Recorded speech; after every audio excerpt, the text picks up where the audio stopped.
ગળોના સેવનથી રીબાઈને મરવાનું બનતું નથી. એના પાન મધુર હોય છે, આથી એના પાનનું શાક ખૂબ સ્વાદિષ્ટ લાગે છે, જે તાવમાં ઉત્તમ છે.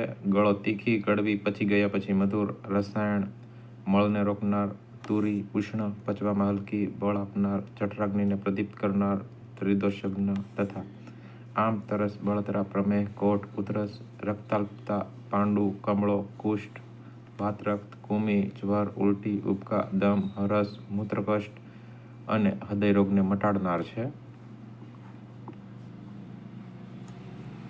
ગળોનો રસ 3 ચમચી અને ગળોનું ચૂર્ણ અડધીથી 1 ચમચી સવારે, બપોરે અને રાત્રે લેવું. કોઈપણ વૃક્ષ પર ચડેલી ગળો ઔષધમાં વાપરી શકાય, પરંતુ લીમડા પર ચડેલી ગળો ઉત્તમ ગણાય છે. તાજી લીલી ગળો મળે તો તેનો ઉપયોગ કરવો, નહીંતર સૂકી ગળોનું ચૂર્ણ વાપરી શકાય. બજારમાં ગળોની ગોળી શમની વટી નામે ઓળખાય છે. સંશમ એટલે વધેલા દોષોને ઓછા કરે છે અને ઓછા હોય તો સમાન કરે છે. એની એક ગોળી સવાર, બપોર અને સાંજ લેવી જોઈએ. લીમડા, બાવળ કે આંબા પર ચડેલી ગળોની વેલ વધારે ગુણકારી ગણાય.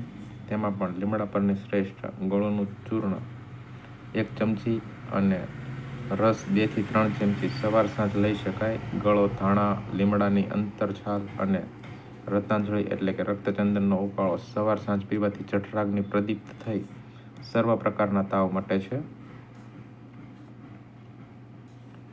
ગળોનો રસ સાકર નાખી પીવાથી અમ્લપિત્ત તરત જ મટે છે. પિત્તથી થતી ઉલટી તત્કાળ શાંત થાય છે. ગળોના 2 ચમચી રસમાં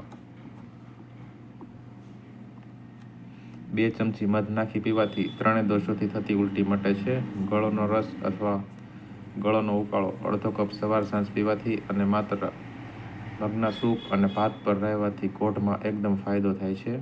ગળોના રસમાં મધ અથવા સાકર નાખી પીવાથી કમળો જલ્દી મટે છે.